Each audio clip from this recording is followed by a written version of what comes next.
പ്രശാന്ത്, തുടർച്ചയായ നയതന്ത്ര തിരിച്ചടിക്ക് പിന്നാലെയാണ് ഇപ്പോൾ ആയുധം കൊണ്ടുള്ള ശക്തമായ തിരിച്ചടി ഇന്ത്യ നൽകിയത്. 14 ദിവസം ഇന്ത്യ ക്ഷമയോടെ കാത്തിരുന്നു. ഘട്ടം ഘട്ടമായി ഓരോ പ്ലാനിങ്ങിലൂടെയായിരുന്നു.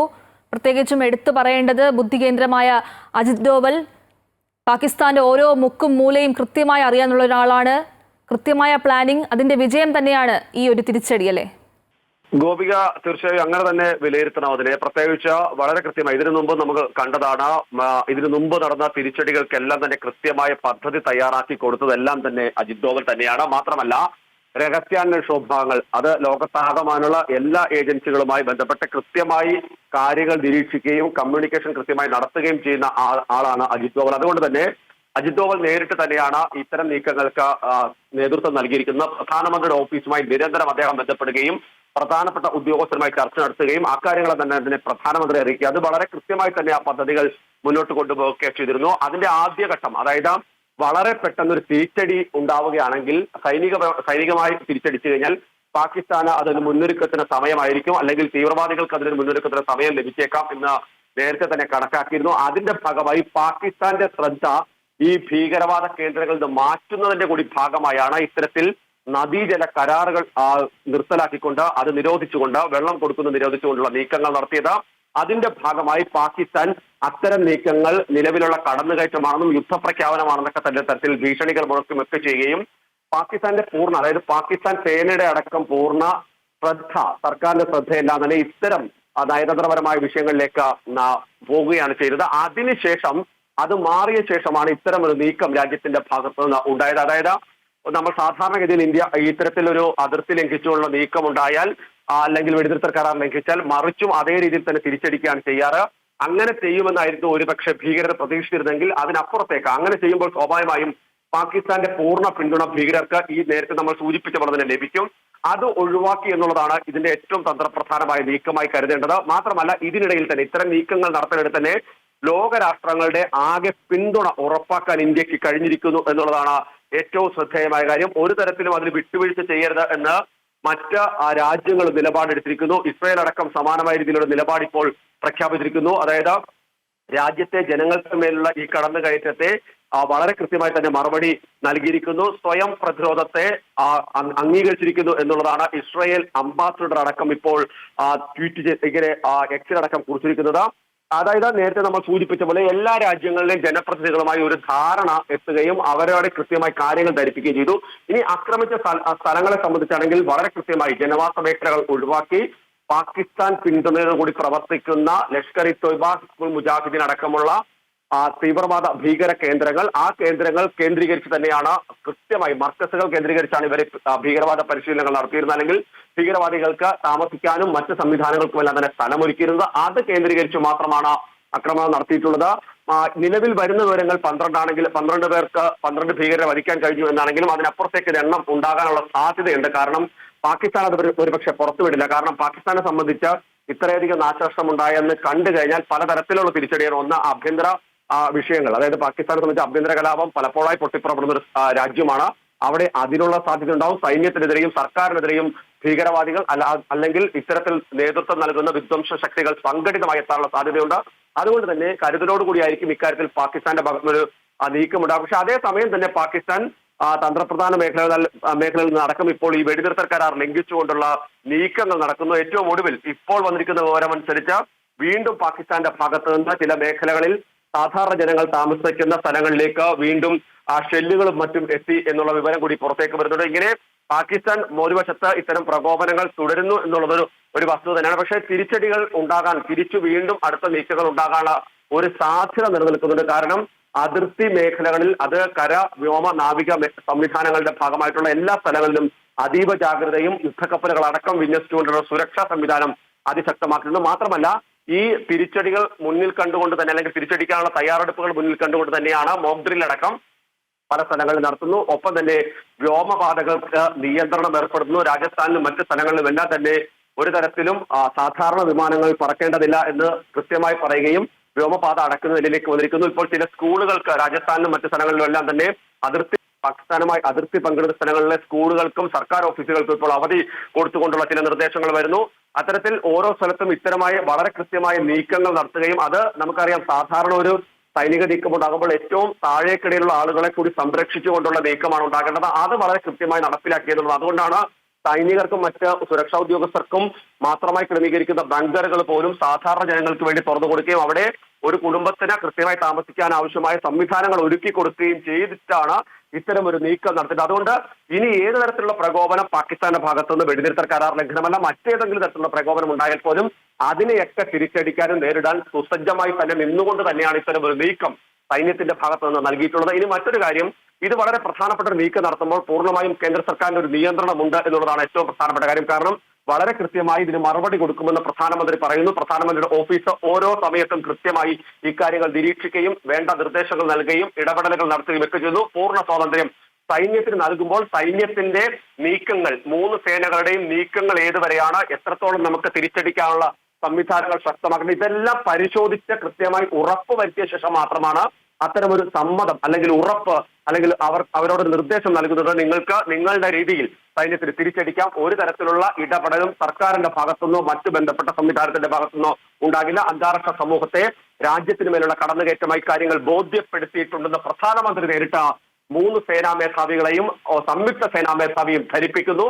ഒപ്പം തന്നെ ഏതൊക്കെ തരത്തിൽ ആക്രമണം നടത്തണമെന്നുള്ള കാര്യങ്ങളും എവിടെയൊക്കെയാണ് ഇതിന്റെ കേന്ദ്രങ്ങൾ എന്ന കാര്യം വളരെ കൃത്യമായി അജിത് ഡോവൽ സേനാ വിഭാഗങ്ങൾ ധരിപ്പിച്ചു. അതിനുശേഷമാണ് നീക്കം എന്നുള്ളതാണ് എടുത്തു പറയുന്നത്. അതായത് ഓരോ ഘട്ടത്തിലും കൃത്യമായ പദ്ധതികൾ നടപ്പിലാക്കി ആ പദ്ധതികൾ മുന്നോട്ട് വെച്ചു. ആ പദ്ധതികൾ വളരെ കൃത്യമായി ഒരു പിഴവുമില്ലാതെ നടപ്പിലാക്കി എന്നുള്ളതാണ് എടുത്തു പറയുന്നത്. കാരണം പാകിസ്ഥാന് തങ്ങളുടെ രാജ്യത്തിന് അകത്തേക്ക് കയറി ഇന്ത്യൻ സേന ഒരു ആക്രമണം നടത്തിയെന്ന് പറയാൻ കഴിയുന്ന തരത്തിലല്ല, മറിച്ച് ആ ഭീകരവാദ കേന്ദ്രങ്ങൾ മാത്രം ടാർഗറ്റ് ചെയ്ത് അത് ലക്ഷ്യമാക്കി മാത്രം നടത്തിയ ഒരു ആക്രമണം. അതുകൊണ്ട് അന്താരാഷ്ട്ര സമൂഹത്തിന് മുന്നിലേക്ക് ഒരു പരാതിയുമായി പാകിസ്ഥാന് ചെല്ലാൻ കഴിയുന്ന എല്ലാ വാതിലുകളും പഴുതുകളും അടച്ചുള്ള വളരെ ആസൂത്രിതമായ നീക്കം എന്ന് തന്നെ നമുക്കിതിനെ വിലയിരുത്തേണ്ടി വരും. പ്രശാന്ത്, കഴിഞ്ഞ 10 വർഷത്തിനിടെ ഇന്ത്യയുടെ കരുത്തറിയിച്ച മൂന്നാമത്തെ തിരിച്ചടിയാണിത്. അതായത് 2016 നടന്ന ഉറി സർജിക്കൽ സ്ട്രൈക്കിന്റെയും 2019 നടന്ന ബലാക്കോട്ട് വ്യോമാക്രമണത്തിന്റെയും ചൂട് ആറുന്നതിന് മുൻപാണ് പെഹൽഗാം ആക്രമണത്തിന് ഓപ്പറേഷൻ സിന്ദൂറിലൂടെ ഇന്ത്യൻ സൈന്യം മറുപടി നൽകിയിരിക്കുന്നത്. നമ്മുടെ സായുധ സേനയിൽ അഭിമാനമെന്നാണ് രാഹുൽ ഗാന്ധി എക്സിൽ കുറിച്ചത്. ശരിക്കും അഭിമാനിക്കാനുള്ള നിമിഷം തന്നെയാണ്. കൃത്യമായ അനുയോജ്യമായ ഒരു പേരാണ് ഓപ്പറേഷൻ സിന്ദൂർ. അമ്മമാരുടെയും സഹോദരിമാരുടെയും സിന്ദൂരം മായ്ച്ച ഒരു ആക്രമണമായിരുന്നു പെഹൽഗാമിൽ നടന്നത്. അതിന് ശക്തമായ ഒരു തിരിച്ചടി, കരവ്യോമ നാവികസേനയുടെ ഒരു ഇടപെടൽ, ഇതെല്ലാം എടുത്തു പറയേണ്ടതല്ലേ?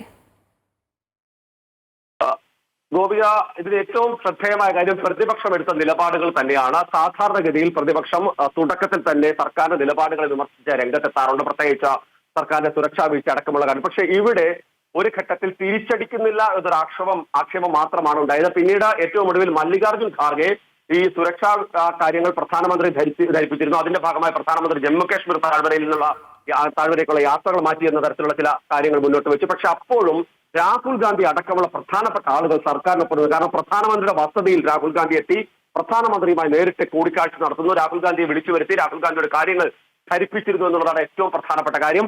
മറ്റൊന്ന്, ഈ മുന്നറിയിപ്പുകൾ ഉണ്ടായിരുന്നു എന്ന് പറഞ്ഞാൽ ആ മുന്നറിയിപ്പുകൾ അനുസരിച്ച് തന്നെ കൃത്യമായി അതിർത്തിയിൽ സുരക്ഷ ശക്തമാക്കിയിരുന്നു. പക്ഷേ ഈ ബൈസരൻ വാരി എന്ന് പറയുന്ന സ്ഥലത്തായിരിക്കും ആക്രമണം, അല്ലെങ്കിൽ അങ്ങനെ ഒരു സാധാരണ ആളുകൾ വരുന്നിടത്ത് ഒരു ആക്രമണം ഉണ്ടാകുമെന്ന് സൈനിക വിഭാഗങ്ങളോ നമ്മുടെ രാജ്യമോ കരുതിയിരുന്നില്ല. കാരണം പാകിസ്ഥാൻ സാധാരണ ഭീകരവാദികൾ ആക്രമിക്കുന്ന സൈനിക ക്യാമ്പുകൾ, സൈനിക വാഹനങ്ങളൊക്കെയാണ് നമ്മൾ പലപ്പോഴും കണ്ടതാണ്. അത് CRPF ജവാന്മാരുടെ ജീവനടക്കം നമ്മൾ നഷ്ടപ്പെടുന്നത് നമ്മൾ നേരിട്ട് കാണുന്ന ഒരു സാഹചര്യം, നേരിട്ട് അറിയുന്ന ഒരു സാഹചര്യം ഉണ്ടായതാണ്. പക്ഷെ അങ്ങനെ ഒരു നീക്കമായിരിക്കണം ഒരുപക്ഷെ സൈന്യ പ്രതീക്ഷ ഉണ്ടാവുക. സാധാരണ ജനങ്ങൾ, വിനോദസഞ്ചാരികൾ വരുന്ന ഒരു സ്ഥലത്തേക്ക് വന്ന് ഇത്തരത്തിലൊരു ആക്രമണം ഒരു ഘട്ടത്തിലും സൈന്യം പ്രതീക്ഷിച്ചിരുന്നില്ല. ഇത്തരത്തിലൊരു സുരക്ഷാ ഭീഷണി ഉണ്ട് എന്നുള്ളത് രഹസ്യാന്വേഷണ വിഭാഗങ്ങൾ കൈമാറിയിരുന്നുള്ള വസ്തുത തന്നെയാണ്. അതനുസരിച്ചുള്ള സുരക്ഷാ മുൻകരുതലുകൾ എടുക്കുകയും ചെയ്തത്. കാരണം ആർമി ക്യാമ്പുകൾ അതടക്കമുള്ള താഴ്വരയിലെ മറ്റ് തന്ത്രപ്രധാന മേഖലകളെല്ലാം തന്നെ വളരെ സുരക്ഷിതമായി തന്നെ ഇരുന്നു. പക്ഷേ ഈ ബൈത്തരമായ പഹൽഗാമിലുള്ള ഇത്തരം സ്ഥലങ്ങൾ, പ്രത്യേകിച്ച് വിനോദസഞ്ചാരികൾ മാത്രം വരുന്ന സ്ഥലത്തേക്ക് സാധാരണ ജനങ്ങളെ ലക്ഷ്യമാക്കി ഭീകരർ വരുമെന്നൊരു പ്രതീക്ഷ ഉണ്ടായിരുന്നില്ല. അവിടെയാണ് ഇത്രയും നീചമായൊരു നീക്കം പാകിസ്ഥാന്റെ ഭാഗത്തുണ്ടാകും, അല്ലെങ്കിൽ ഭീകരവാദികളുടെ ഭാഗത്തുണ്ടാകുമെന്ന് ഇന്ത്യ കരുതിയില്ല എന്നുള്ളിടത്താണ് അത്തരമൊരു പ്രശ്നമുണ്ടായത്. അതുകൊണ്ട് തന്നെയാണ് ആ വിഷയത്തെ വളരെ വൈകാരികമായി രാജ്യമെടുക്കുന്നു, അതിനൊപ്പം പ്രതിപക്ഷം നിൽക്കുന്നു എന്നുള്ളതാണ് എടുത്തു പറയേണ്ടത്. അങ്ങനെ ഒരു സാഹചര്യം ഉണ്ടായിരുന്നു എന്നുള്ളതാണ്. അത് തന്നെയാണ് നേരത്തെ നമ്മൾ സൂചിപ്പിച്ചത്. സാധാരണ ആളുകളായ ഭാരതീയ സ്ത്രീകളുടെ, യുവതികളുടെ ഒക്കെ തന്നെ സിന്ദൂരം മായ്ച്ചവർക്കുള്ള മറുപടി. അതാണ് ഓപ്പറേഷൻ സിന്ദൂർ. വളരെ കൃത്യമായി ആ പേര് നൽകാൻ സർക്കാർ തീരുമാനിക്കുന്നു. അത് ഇനിയിപ്പോൾ സുവർണ ലിപികളിൽ എഴുതി ചേർക്കുന്ന തരത്തിലേക്ക് ആ പേര് മാറുന്നു എന്നുള്ളതാണ് ഏറ്റവും പ്രധാനപ്പെട്ട കാര്യം. നേരത്തെ നടത്തിയ നീക്കങ്ങൾ സൈനിക കേന്ദ്രങ്ങളെ ആക്രമിച്ചതിനുള്ള ഒരു പ്രതിരോധം തീർക്കലോ അതിനുള്ള മറുപടി ആയിരുന്നെങ്കിൽ ഇത് സാധാരണ ജനങ്ങൾക്ക് മേലുള്ള കടന്നുകയറ്റമാണ്. ആ കടന്നുകയറ്റത്തെ അതേ നാണയത്തിൽ തിരിച്ചടിച്ചിരിക്കുന്നു എന്നുള്ളതാണ് ഇനി തുടർ നീക്കങ്ങൾ ഉണ്ടാകാനുള്ള സാധ്യതയുണ്ട്. കാരണം പാകിസ്ഥാൻ ഇപ്പോഴും കടുത്ത പ്രതിരോധത്തിലാണ്. കാരണം സാമ്പത്തികമായി പാകിസ്ഥാനെ തകർക്കാനുള്ള അല്ലെങ്കിൽ പിന്നോട്ടടിപ്പിക്കാനുള്ള എല്ലാ നീക്കങ്ങളും ഇന്ത്യയുടെ ഭാഗത്ത് നിന്നുണ്ടായിട്ടുണ്ട്. അത് നമ്മളുടെ നദീജല കരാറുകൾ നിരോധിച്ചത് കൊണ്ട് മാത്രമല്ല, സ്വാഭാവികമായും പാകിസ്ഥാനെ സംബന്ധിച്ച് പാകിസ്ഥാൻ കൃഷിയെ ആശ്രയിച്ച് മുന്നോട്ട് വന്ന് 23% പാകിസ്ഥാന്റെ വരുമാനത്തിൽ അത് കൃഷിയാണ്. ആ കൃഷിയെ ആശ്രയിക്കുന്നത് ഇന്ത്യയിൽ നിന്നുള്ള ജലം എടുത്തുകൊണ്ടുള്ള നീക്കങ്ങളാണ്, അണക്കെട്ടുകൾ കേന്ദ്രീകരിച്ചുള്ള നീക്കങ്ങളാണ്. അതിലെല്ലാം തന്നെ ആ വരുമാന സ്രോതസ് ഒരു വശത്ത് ഇല്ലാതാക്കുന്നു. അതോടൊപ്പം തന്നെ ഇന്റർനാഷണൽ മോണിറ്ററി IMF അടക്കം ഫണ്ടിങ് ഇല്ലാതാക്കാനുള്ള നടപടികൾ, ഇക്കാര്യങ്ങൾ അതായത് ഇപ്പോൾ ഈ കിട്ടിയിരിക്കുന്ന തെളിവുകൾ അടക്കം കൃത്യമായി IMF അടക്കം ഇന്ത്യ കൈമാറും. പാകിസ്ഥാന് സാമ്പത്തിക സഹായമായി അവിടുത്തെ അടിസ്ഥാന സൗകര്യ വികസനത്തിനടക്കം നൽകുന്ന പണം ഭീകരവാദ പ്രവർത്തനങ്ങൾക്ക്, ഭീകരവാദ കേന്ദ്രങ്ങൾ ഉണ്ടാക്കുന്നതിന് നൽകുന്നു എന്നുള്ളത് വളരെ കൃത്യമായി അന്താരാഷ്ട്ര സമൂഹത്തെ ബോധ്യപ്പെടുത്തിയിട്ടുണ്ട്. അത് കുറെ കൂടി മുന്നോട്ട് കൊണ്ടുപോകാൻ കഴിയുകയും പാകിസ്ഥാന് ലഭിക്കുന്ന ഇത്തരം സഹായങ്ങൾ ഇല്ലാതാക്കുകയും ചെയ്തതോടുകൂടി തന്നെ പാകിസ്ഥാൻ കൂടുതൽ സമ്മർദ്ദത്തിലേക്ക് വരും. അങ്ങനെ സമ്മർദ്ദത്തിൽ വന്നാൽ ഇതുവരെയുള്ള പാകിസ്ഥാന്റെ ചരിത്രം വെച്ച് പാകിസ്ഥാനിൽ ആഭ്യന്തര കലാപങ്ങൾ ഉണ്ടാകുന്ന തന്നെയാണ് ഇതുവരെയുള്ള ചരിത്രം. അത് ആവർത്തിക്കാൻ തന്നെയാണ് സാധ്യം. അത്തരം ഒരു സാഹചര്യത്തെ കൂടി ഇന്ത്യ കരുതിയിരിക്കുന്നത്. അങ്ങനെ വരുമ്പോൾ സ്വാഭാവികമായും പാകിസ്ഥാൻ അതിൽ പ്രകോപനം ഉണ്ടാക്കാനുള്ള സാധ്യതയുണ്ട്. അതുകൊണ്ട് തന്നെ ഏറെ കരുതലോടുള്ള എല്ലാ തരത്തിലുള്ള കൃത്യമായ സംവിധാനങ്ങളും ഒരുക്കിയ ശേഷമുള്ള ഒരു തിരിച്ചടി എന്ന് തന്നെ ഇതിനെ വിലയിരുത്തണം. ഏതായാലും പാകിസ്ഥാൻ രണ്ട് തരത്തിൽ വലിയ രീതിയിൽ സമ്മർദ്ദത്തിലായിട്ടുണ്ട്. ഒന്ന്, ഒരു സുരക്ഷിത ഒളിത്താവളം ഒരുക്കാനുള്ള സംവിധാനം ഇനി ഞങ്ങൾക്ക് പറ്റില്ല എന്ന് ഭീകരവാദികളോട് സമ്മതിക്കേണ്ട അവസ്ഥയിലേക്ക്, അല്ലെങ്കിൽ സുരക്ഷിതമായ ഒരു സംവിധാനം അല്ലെങ്കിൽ ജനങ്ങൾക്കോ അവിടുത്തെ നിൽക്കുന്ന സംവിധാനത്തിനോ പറ്റാത്ത ഒരു സംവിധാനം ആണ് ഇന്ന് ഞങ്ങളുടെ രാജ്യത്തുള്ളതെന്ന് പാകിസ്ഥാൻ സമ്മതിക്കേണ്ടി വരും എന്നുള്ളത് ഒരു പ്രധാനപ്പെട്ട കാര്യം.